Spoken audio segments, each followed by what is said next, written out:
Почитувани гледачи, добро вечер, го следите централниот дневник на 1 ТВ. Во него ќе гледате.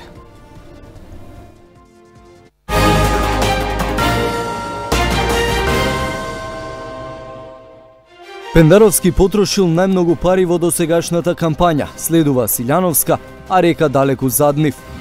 Во Стокхолм уапсен Дејан Давидовски. Цветанов не ја исклучува можноста Иванов да ги аболицира осудените за 27 април.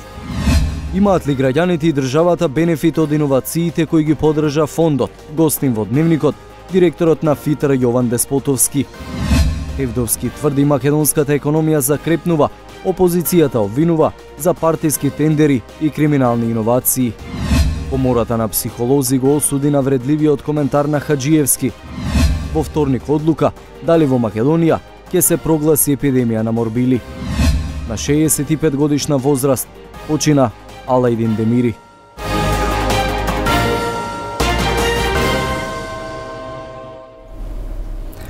Двата договори, и Преспанскиот и тој со Бугарија, се историски ги отвораат евроатлантските перспективи на земјава, не одземајќи при тоа ништо од нашиот интегритет. Ова го порача председателскиот кандидат Стево Пендаровски во вчерашната дебата на МТВ. Гордана Силјановска Давкова истакна дека Преспанскиот договор е надвор од нашето уставно право, но и спротивно на законите.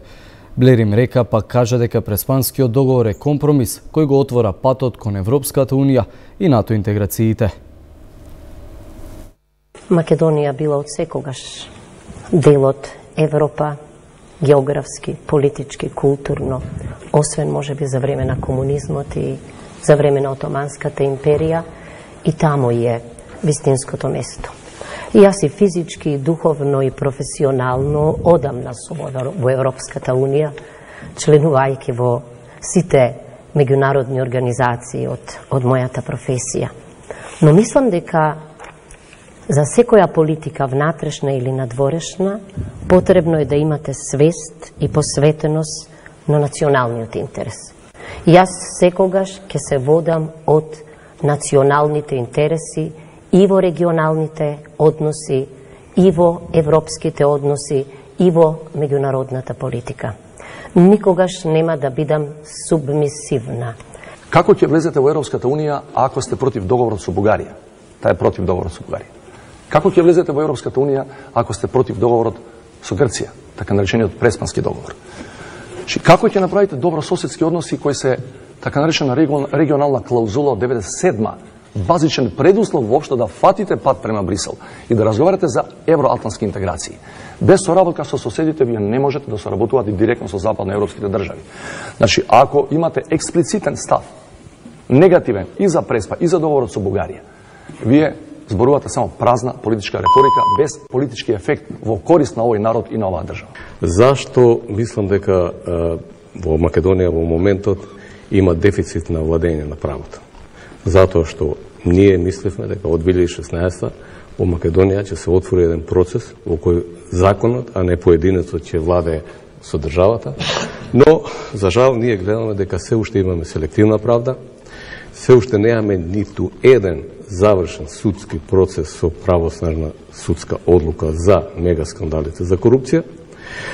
Ние се уште имаме, ајде да викам, пазарења за тоа како ќе биде статусот, мандатот, компетенциите, па и иднината на специјалното обвинителство.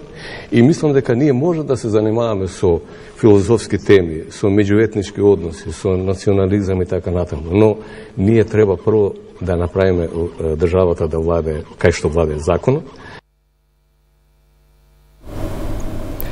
Пендаровски 484.000, Силјановска 163, а Река 25.000 евра. Толку пари во првиот дел од кампањата потрошиле председателските кандидати. Државната изборна комисија ги објави финансиските извешти. За Пендаровски од 26 март до 10 април најмногу пари се потрошени за рекламирање во медиумите, за закуп на простор, за комуникацијски, транспортни и интелектуални услуги. Најмногу пари собрале преку донации околу 170.000 евра. Силјановска како приходи пријавила 203.000 евра од донации, меѓу кои од Александар Николовски, Антонио Милошевски, Коце Трановски, Трајко Велјановски и Трајко Славески. Во извештајот на Река пак стои дека најмногу пари биле дадени за изборната програма, спотови и банери.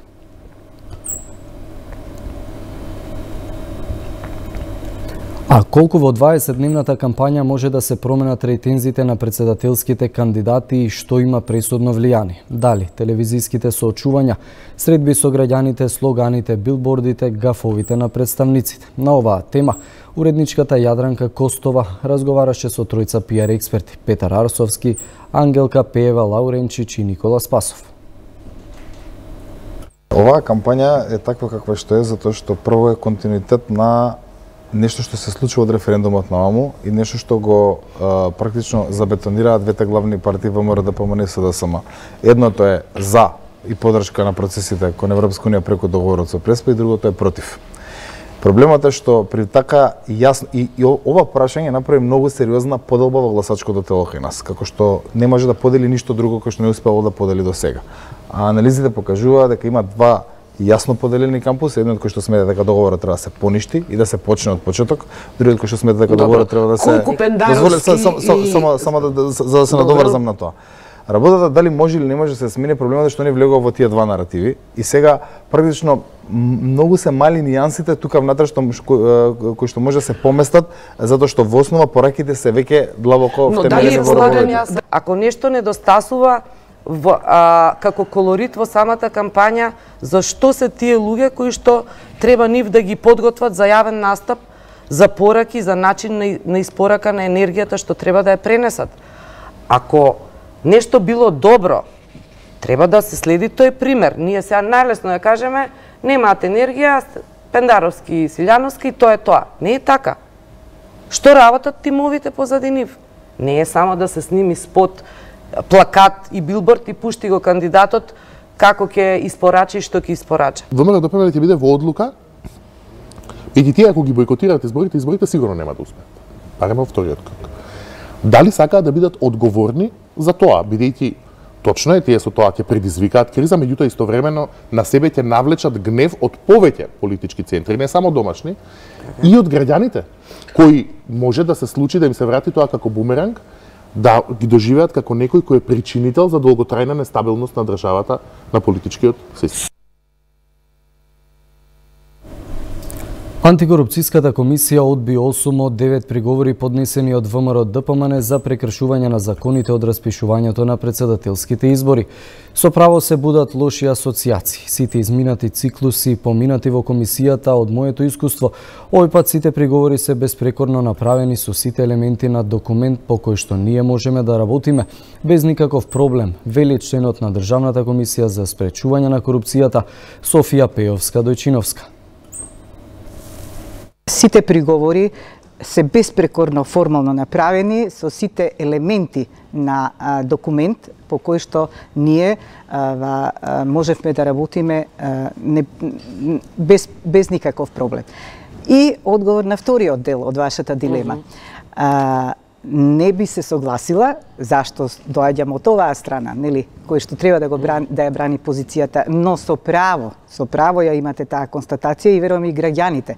А зошто мислам дека со право ја имаат тој впечаток, таа перцепција? Затоа што сите, верувам, голем дел од граѓаните имаат толку многу изгубена доверба во институциите, што сега претпоставувам дека не може да поверуваат дека еве антикорупцијската комисија со сиот свој багаж од минатото. Јас велев подобро да ја нема таква како што беше. Знам, се сеќавам и на таа ваша сентенца. Точно така, со сиот свој багаж зад себе што го носи, со право е дилемата и кај граѓаните, еве и кај вас, дека може да направи, да постапува онака како што треба да постапува, значи да го спроведува законот. И јас сега можам само да кажам дека така и постапив. На аеродром во Стокхолм е уапсен Дејан Давидовски, кого македонските власти го бараа со потерница од Интерпол за настаните во собранието од 27 април. Во главниот град на Шведска тој пристигнувал од Софија. Во земјава веќе се преведуваат докази со кои ќе се бара негова екстрадиција, а тој бил уапсен на 7 април. Давидовски бил во групата маскирани лица кои упаднаа во собранието и против него е покренато обвинение за сторено кривично дело по член 313 од Кривичниот законник. Нема да бидам изненаден доколку Иванов ги аболицира осудените од 27 април и не очекувам ништо повеќе од човек без собствен став, изјави Ване Цветанов од невладината организација Зелена лупа, зборувајќи за информацијата дека дел од осудените веќе се обратиле до председателскиот кабинет со барање за аболиција, но од кабинетот на Иванов се уште нема никаков одговор. И нема да бидеме изненадени да се повтори истата глупост која што ја направи Ѓорги Иванов со амнистијата за сите осомничени од специјалното јавно обвинителство, што ја предизвика и шарената револуција всушност. Наку денеска е денот на кога почнала шарената револуција. Точно така, па да не се поклопи и сега да дојде до некаква аболиција, па да има нова. Вообичаено за кујната на Иванов и луѓето околу него, тие работите ги завршуваат до крај, па во последен момент ги објавуваат. Ги држат во тајност до последна секунда. Значи нема да ви изненади доколку се случи тоа? Јас нема да бидам изненаден, бидејќи не можам да очекувам ништо повеќе од човек без собствен став. Председател кој што беше за жал 2 мандата председател на една политичка партија, на една структура на луѓе, председател кој што е управуван од Будимпешта, председател кој што слуша партиски наредби, за жал председател дури и да сакаше да прати порака на помирување со таа амнестија што ја предизвика шарената револуција, да не заборавиме, имавме режим, имавме луѓе кои што беа осудувани без докази и така натаму, тој сите меѓу редови ги прогласи за криминалци, туку ги направи светци и професионалци луѓето кои што веќе во постапките на СЈО се докажува дека извршиле сериозни кривични дела и дека биле навистина злосторичко здружување кое што и го загрози уставниот поредок на државата и направи сериозни штети. Заедничка е взаимната заложба за создавање реални услови за искажување на културниот идентитет и индивидуалните права на сите наши граѓани.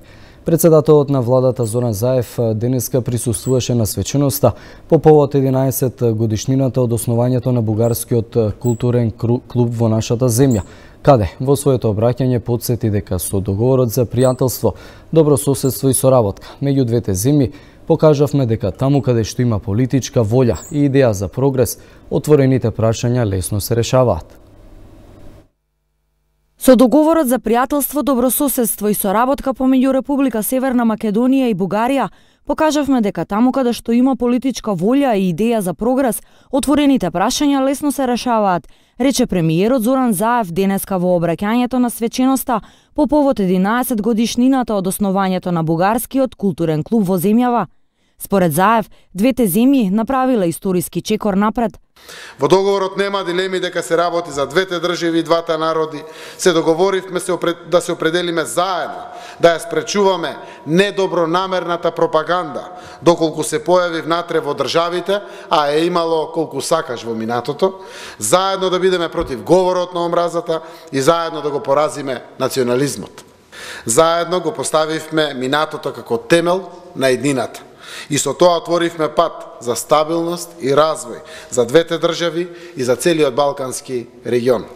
Овде, пред овие луѓе, можем да кажам слободно дека немаше да постои договорот од Грција, ако не беше договорот со Бугарија, ако не беше Бојко Борисов, владата, парламентот, сите заедно, за да може мене лично, како лидер на постигањето на овој вториот договор со Грција, ме охрабри да продолжиме понатаму да градиме пријателство. Председателскиот кандидат на СДСМ и коалицијата Стево Пендаровски истакна дека Македонско-бугарската комисија за кратко време ќе даде исход и тоа како што рече немало да носи поделби, туку ќе ги затворело историските контроверзи врз основа на факти и аргументи. Во последниве 2 години има еден нов дух кој јас го препознавам на соработка помеѓу нашите две држави, помеѓу нашите две страни Јас мислам дека станува збор за едно сосема ново, многу повисоко, многу подостоинствено, многу поевропско ниво и на политичка, и на економска, и на културна соработка меѓу двата народи и двете држави, што според моје скромно уверување е без преседан во посткомунистичкиот развој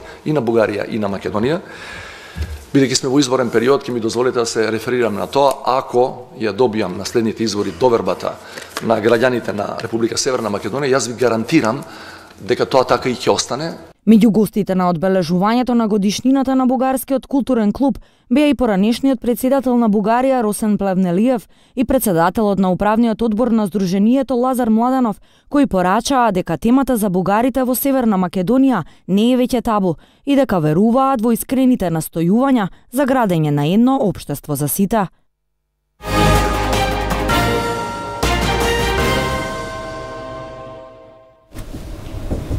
Одиме на тема економија. Наскоро во Македонија ќе ги видиме првите иновацијски милионери, тврди директорот на Фондот за иновации Јован Деспотовски.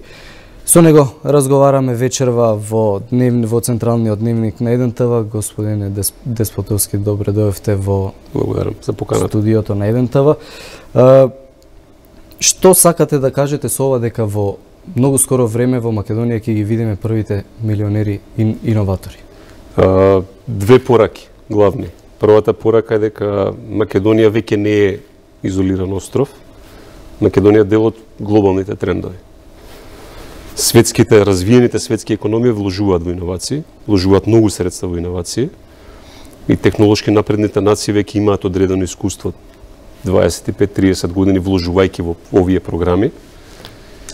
И она што можам сега да го кажем, од она што го имаме веќе како едно сериозно портфолио на проекти, ние во моментот некаде реализираме околу скоро 40 милиони евра проекти кои што се финансирани во 23 милиони евра се средства кои што веќе ги вложува владата и Светската банка во тие проекти, 17 милиони, односно околу 17 средства кои што компаниите сами ги вложуваат во иновации. Тоа значи дека очекувам дека економијата веќе ќе ги види првите ефекти од тоа и реално не само економијата, туку и граѓаните. Тоа ми беше прашањето, колку граѓаните ќе имаат бенефит од овие проекти? Ќе ви дам конкретен одговор. На проектите што ги финансиравме од првиот јавен повик од планот за економски раст минатата година, 2018 година, некаде околу 135 компании за кои што подпишавме од наша страна 16,5 милиони евра. Предвидено е отварање од ангажирање на некаде, односно веќе се ангажиран или се во фаза на ангажман. Некаде околу 800 лица со просечна плата од 40.000 денари, кој што е 70% над националниот просек. Така што веќе тие луѓе веќе ги чувствуваат ефектите, меѓутоа ќе се вратам чекор назад. Ние веќе правиме анализи, многу брзо ќе ги презентираме на ефектите од вложувањата, не од аспект на милионерите, за милионерите ќе се вратам, меѓутоа од аспект на тоа колку тие компании веќе го интензивираат своето работење. Не е мала бројка, зборуваме за веќе 235 компании кои што директно се влезани во вакви инвестициски циклуси и веќе ги реализираат проектите. Околу милионерите, клучната работа на што споменав, Македонија не е исклучок веќе од глобалните трендови. Глобалните трендови зборуваат дека вложувањето во идеи, во човечки капацитет и потенцијал и креативност на среден рок носи големи резултати. Така што кај нас од 235 компании сега, јас очекувам дека со новиот повик кој што во тек имаме, сигурно ќе барем 100 и повеќе нови, дека во наредните година 2-3 од идеите што веќе ги гледам и што се во фаза на реализација, реално имаме потенцијал да видиме први стартап милионери во нашата држава. Тоа не е само моје уверување лично. Еве имавме пред некаде 2 или 3 недели имавме посета од страна на група на израелски инвестициски фондови кои што организиравме заедно со амбасадата на државата Израел во Македонија. Десетина фондови кои што избра некаде 30 од овие 235 компании кои што ги финансираме. Првични разговори, не трае повеќе од еден ден. Првичниот впечаток нивен е дека имаме навистина добар потенцијал и ќе се вратат повторно. И се ако ќе се вратат повторно, веќе зборуваме за износи кои што не се занемарливи. Во светски рамки износите кои што се вложуваат во стартап компаниите, веќе дам еден пример од државата Израел. Државата Израел вложува наназад во вакви програми 20 на 25 години, многу пари. Затоа се едно од трите, односно 5 технолошки најнапредни нации во светот. Пред неколку години имат продадено една стартап компанија во Соединетите Американски држави за 5 или 6 милиарди, значи не милиони, милиарди евра, што како што кажав, нуди уверување дека доколку ние сме дел, односно фатиме приклучок со тие глобални трендови, дека нема причина зашто да не веруваме, дека и Македонија ќе може да ги види, може да не. И може да се искористат милиардерите, меѓутоа израелските секако, апсолутно. Веќе ги користиме и ги имплементираме кај нас. За какви најчесто иновации во Македонија станува збор? Говориме за оние кои што вие ги имате поддржано како фонд за иновации. 235 компании, како што споменав, значи зборуваме за веќе изменета и избалансирана структура на компании. Јас во моментот кога станав директор на фондот пред 18 месеци, 90-95% од компаниите беа IT дејност. Сега зборуваме веќе за други податоци. Сега зборуваме за не повеќе од 60% кои што се IT компании, останатите 40% се компании од другите дејности. Енергетика, земјоделие. Енергетика. Нашата комуникација, која што е поагресивна во изминативе година и пол, и едно од клучните пораки, а тоа е дека иновацијата е применлива буквално секаде. Буквално секаде во сите области. И сега имаме проекти во делот на енергетиката, во делот на транспортот, во делот на земјоделието, имаме проекти во делот на медицината, во животната средина, каде што очекувам, каде што делот компанииве што споменав, што израелците ги посетија, беа токму од овие области.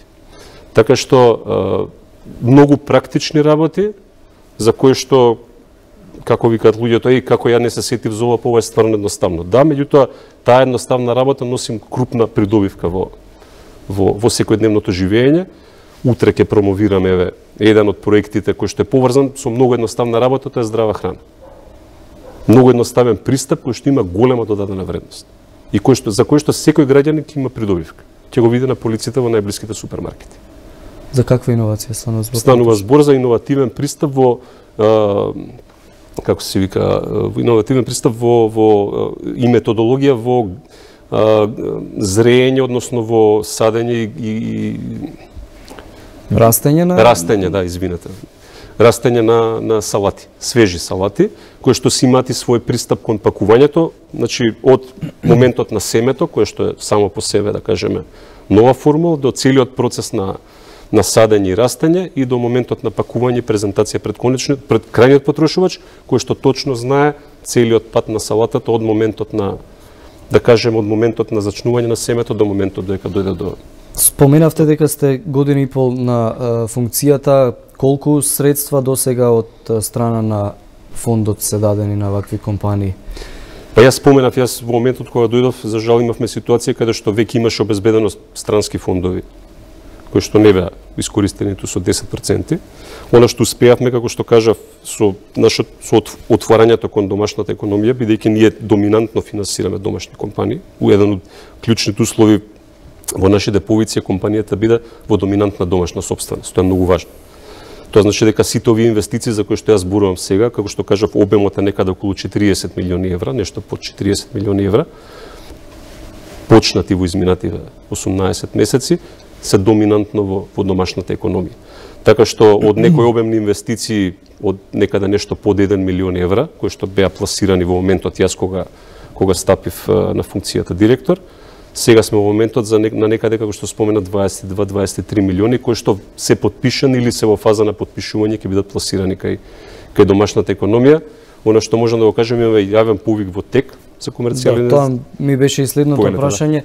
Дали има интерес со оглед на тоа што споменавте дека во минатото речи се 95% од иновациите биле понудени од страна на IT секторот, сега тој процент драстично е опаднат за сметка на другите области од општеството, да кажеме земјоделие, како што споменавте. Како е сега интересот? Дали може да се каже дека од доаѓањето на вашата функција па досега оди интересот во нагорна линија со оглед на тоа што веќе се даваат средства и на, како што споменав, други сегменти во општеството? Па јас можам да кажам, пак не збројка конкретно, за да не биде дека зборуваме цело време во политички фрази. Имаме јавен повик кој што го отворивме точно пред 2 недели, значи пред 14 дена. Значи веќе во моментот денеска имаме некаде околу 800 регистрации и повлекување на проектни апликации. Што е само по себе показател дека и економијата е гладна за ваков тип на финансиска поддршка од државата. Меѓутоа и економските субјекти имаат доверба во процесите кои што ги реализираме кај нас. Така што јас очекувам дека на веќе на овој јавен повик не само што ќе ги повториме, да речеме, интересот кој што беше видлив минатата година, туку веројатно можеби нема двојно да го зголемиме, меѓутоа сигурно значително ќе се зголеми, што ќе биде притисок врз нас, а со тој врз владата, да размислува веќе да обезбедува и повеќе средства. Да, дали има лимит финансиски кој што можете да го понудите и дали има лимит на компании кои што би можеле да аплицираат на објавениот повик? Во моментот, бидејќи таква е програмата за работа, ние во моментот имаме издвоено 5 милиони евра за овој повик. 3 милиони евра се средства од владата на Република Северна Македонија, 2 милиони евра се средства кои што ги доделува Светската банка. Светската банка го препозна потенцијалот и важноста на ова што го работиме и за прв пат се вклучува како финансиски партнер на владата во реализација на планот за економски раст. Од она што го видов, бидејќи бевме веќе во три од поголемите стопански комори, интересот е навистина голем и јас прашањата се меѓу другото за тоа дали ако имаме поголем обем на квалитетни проекти ќе одиме со зголемување на буџетот. Јас ќе искористам оваа прилика да кажам да, бидејќи имавме таква можност, односно таква ситуација минатата година, почнавме со релативно скромен износ на средства, бидејќи не знаевме каков ќе биде интересот на компаниите, тргнувајќи од искуството од претходните години. На крајот имаше навистина голем интерес, имаше проценка од страна на Комитетот за одобрување на инвестиции, кои што се странски експерти, дека покрај тие средства што беа одвоени, дека има уште поголема група на компании кои што заслужуваат и треба да добијат финансиска поддршка. Се вративме назад во владата, разговаравме, добивме можност, подпишавме договори. Јас очекувам, повторно зависи нормално од бројката и квалитетот на тоа што ќе го добиеме.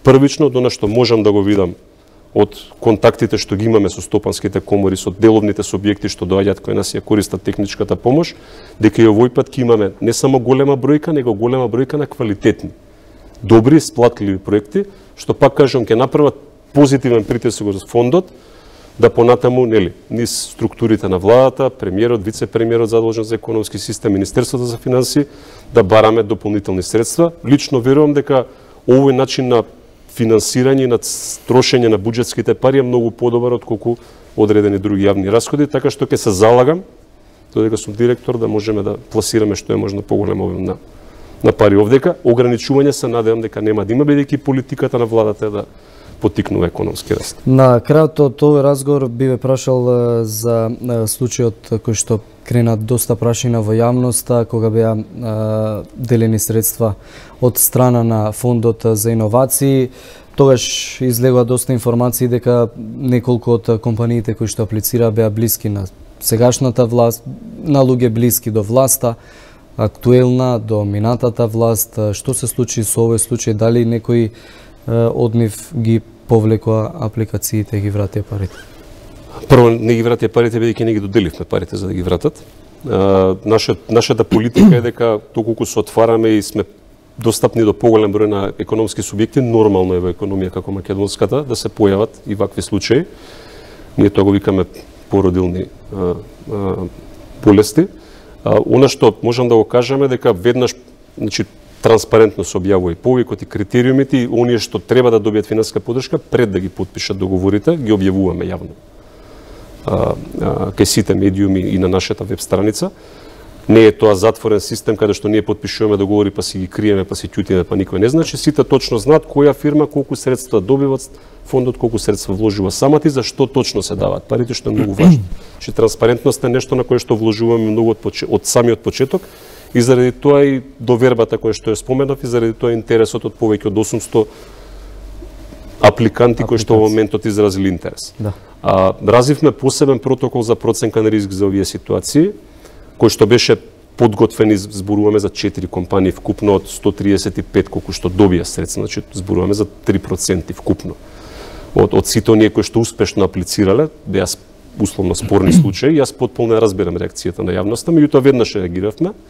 Подготвена е проценката на ризик, доставена е до Комитетот за одобрување на инвестиции, во меѓувреме една од компаниите која беше поврзувана со советникот на премиерот Цветанка Ласкова ја повлече апликацијата, така што во моментот имаме 3 апликации од првиот повик, 2 се поврзани со функционери од претходната власт, една е со функционер од актуелната власт, кои што треба да додат дополнително побаравме мислење од Државната комисија за спречување на корупцијата, пошто комитетот ќе се произнесе дефинитивно дали тие апликации ќе бидат финансирани или едноставно ќе ги ставиме на страна.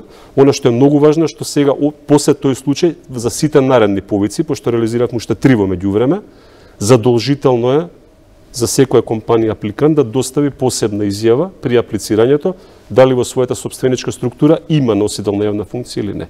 Доколку има, согласно протоколот се подготвува проценка на ризик. Нема да му се уважи. Согласно протоколот се подготвува проценка на ризик, доколку проценката на ризик која што изготвува патем речено Транспарентност Македонија, значи не изготвуваме ние ниту било кој државен службеник, туку независна организација која што е препознаена во таа област, доколку проценката покаже висок ризик, голема е веројатноста дека тие компании нема да добијат средства, така што јавниот интерес е целосно заштитен и заради реакциите тогаш имаме сега добар механизам, далеку е дека сме совршени, меѓутоа имаме добар механизам кој што го штити јавниот интерес при доделување на средствата. Господин Деспотовски, ви благодарам за гостувањето во Централниот дневник на Еден ТВ. Ние остануваме на тема економија, додека меѓународните финансиски институции ја намалија глобалната проекција за раст, истовремено ја зголемија проекцијата за раст на Северна Македонија. Но најважно е што во услови кога кај најголемиот дел од земјите во светот ги намалуваат проекциите за растот, за нашата земја, за Северна Македонија, ја зголемија проекцијата од 2,8 на 3%, тоа е ММФ во најновите проекции. Тоа покажува дека земјата се движи во добра насока, дека економијата закрепнува и еве веќе почнува да ги остварува и подобри стапки на раст. Македонија не може и нема да оди напред се додека заеви ги шират бизнисите, се делат партиски тендери се извинувам, а странските инвеститори даваат една голема нула за бизнис климата, обвини денеска подпредседателот на ВМРО ДПМН Владо Мисајловски. Македонија не може и нема да оди напред се додека заеви и картелот околу нив енормно се богатат, а народот станува се посиромашен и заминува од нашата земја. Македонија не може и нема да оди напред се додека заеви ги шират бизнисите, се делат партиски тендери, криминални иновации, а странските инвеститори даваат една голема нула за бизнис климата. Заедно не може да одиме напред се додека власта ги вработува роднините, а за најквалитетните нема место за било какво работно место. Заедно не може да одиме напред зашто нема реформи во здравството, во економијата, во градежништвото, во образованието, во културата, во екологијата или било кој ресор.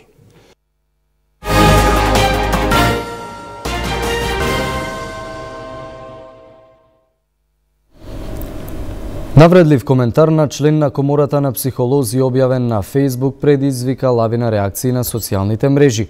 Комората јавно го осуди и се огради од коментарот на својот член Јове Хаджиевски, кој објави фотографија на премиерот Зоран Заев со лица со инвалидитет и попреченост, коментирајќи дека премиерот конечно е во друштво со интелектуално рамноправни на себе. Пожестоките реакции на јавноста која беше згрозена од дискриминаторскиот говор на психотерапевтот Јове Хаджиевски, Комората на психолози го осуди и се огради од навредливите ставови. Најави итна седница за преземање соодветни мерки против својот член, кој објави фотографија на премиерот Зоран Заев со лицата со инвалидитет и со попреченост, коментирајќи дека премиерот конечно е во друштво со интелектуално рамноправни на себе. Комората на психолози остро ги осудува и се оградува од навредливи дискриминирачки ставови објавени на приватен профил на Facebook од страна на член на Комората. Управниот одбор на Комората на психолози свика итна седница на која ќе се дискутира за овој настан и ќе се преземат соодветни мерки согласно етичкиот кодекс на психолозите. Откако на негова адреса стигнаа бројни осуди по социјалните мрежи, Хаджиевски се извини за навредливиот коментар за децата со Даунов синдром и рече дека тоа било сватено во погрешен контекст. Намерата не ми беше да ги омаловажувам децата со Даунов синдром, туку да укажам на тоа како некој не бира ништо, па дури и децата со Даунов синдром за да добија политички поени.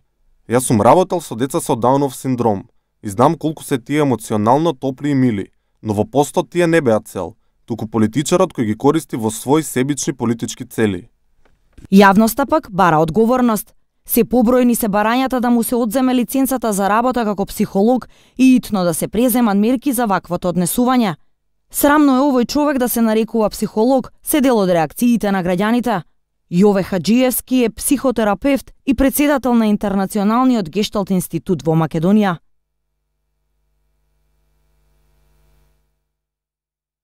А во Скопје утринава се одржа меѓународна конференција за превенција на рак на дебелото црево. Таму учествуваа голем број домашни и странски доктори, а меѓу нив беше и министерот за здравство Венко Филипче. Ракот на дебелото црево напаѓа се помлади луѓе, заболуваат лица помлади од 50 години. Во изминатиот период во Македонија биле регистрирани 3700 смртни случаи од рак на дебело црево. Министерот за здравство Венко Филипче го повтори ставот дека примарната здравствена услуга останува темел за унапредување на здравството, меѓу другото и за рано и навремено откривање на карцином на дебелото црево. Ќе продолжиме и понатаму да вложуваме во превентивните програми, пред се во изведувањето на ФОП тестот кој што дава одлични резултати во раното откривање на оваа болест, со тоа целосното излекување и нормално намалување на трошоците на лекување. Најдобрите опции за третман на оваа болест денес ги изнесоа бројни доктори од земјава и странство на меѓународната конференција во клиничката болница Аџи Бадем Систина. Пред присутните се обрати директорката на болницата Јана Марин и Владимир Димов, специјалист по општа хирургија. Ги обединивме на едно место водечките, интернационални и домашни професионалци во таа област, со кои овие 2 дена ќе зборуваме и ќе размениме искуства за најдобрите опции за третман на карциномот. Започнуваме кампања во кој што ова што ние тука го збориме на начин кој што ќе биде достапен на обичниот граѓанин, да му го доставиме и да ја подигнеме неговата свест. Најавено е учество на 40 на еминентни доктори, предавачи од повеќе земји од Европа и Азија, кои ќе ги изнесат своите искуства и достигнувања пред 150 учесници на работните сесии. Минатата недела биле регистрирани 126 заболени со мали сипаници, што е најголем број досега. Од нив 57 се од Скопје. Меѓу заболените имало и бремени жени, а една трудница го загуби плодот во 6-тиот месец од бременоста, откако се заразила со морбили.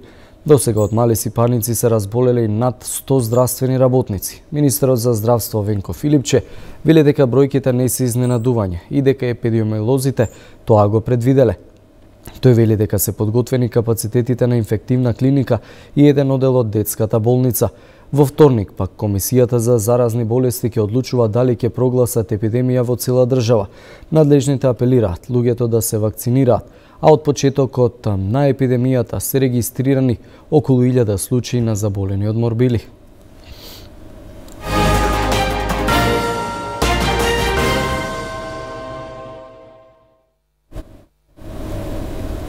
Во продолжение ги гледаме вестите од светот по избор на колешката од Дескот Бојана Нојч. По 4-месечните протести широм Србија, денеска во 15 часов во Белград пред собранието започна најавениот голем протест на опозицијата. Според слободни проценки, пред Српското собрание имало 10.000 лица, кои покрај обструкциите за превоз до Белград успеа да дојдат од цела Србија.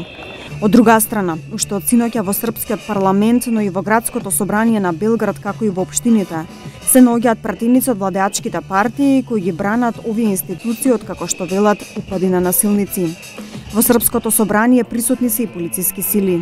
Досега пред граѓаните на Србија се обратија повеќе јавни личности, меѓу кои и професорот Чедомир Чупик и акторот Сергиј Трифуновиќ. Од нивните говори, но и од скандирањето на присутните на протестот, испратена е порака до председателот Александар Вучик да поднесе оставка. Истото се бара и од целото државно раководство. Оставки, слободни фер избори и слобода за медиумите се барањата на опозицијата. Представници на протестот, еден од 5 милиони, порачаа дека се подготвени за разговор со надлежните органи и оти во следните денови ќе делегираат представници за сите 3 предложени работни групи. Неколку илјади луѓе се собраа денеска во Франција на протести на граѓанското движење Жолти елеци, а во Тулус избија судири меѓу полицијата и демонстрантите, поради што чуварите на редот употребија солзавец. Движењето Жолти елеци денеска ги продолжува демонстрациите ширум Франција, 22 сабота поред со најголем собир во Тулус, град кој движењето сака да го постави како нивна престолнина. Движењето Жолти елеци од ноември протестира против општата политика на председателот Емануел Макрон. Протестите не престануваат и покрај владините отстапки и големата национална дебата на Макрон, која ја започна за да ја разреши кризата. Суданскиот министер за одбрана Ахмед Авад Ибн вчера поднесе оставка како лидер на преодниот воен совет, еден ден откако војската која тој ја предводеше го собори од власт долгогодишниот претседател Омар Ал-Башир. Тој на телевизија објави дека неговата позиција ќе ја наследи генералот Абдел Фатах Бурхан, а својата одлука ја образложи со желбата да го зачува единството на оружените сили на Судан.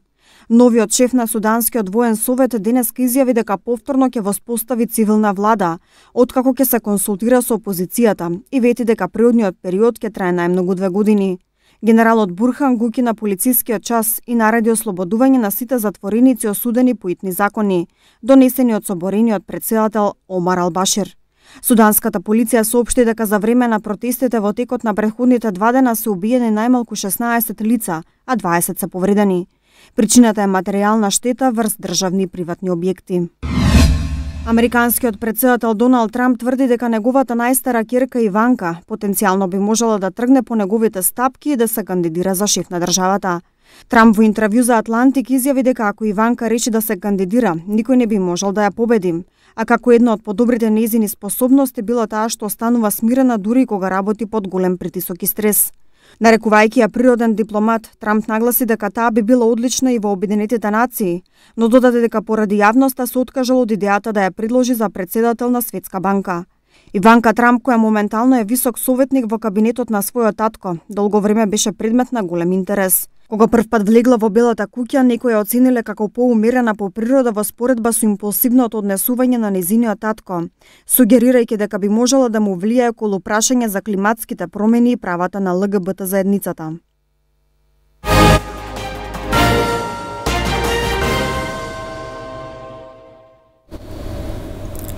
Поранешниот градоначалник на Тетово Алајдин Демири починал вчера по краткотрено боледување. Демири имаше 65 години, а беше градоначалник на Тетово од 1997 до 1998 година.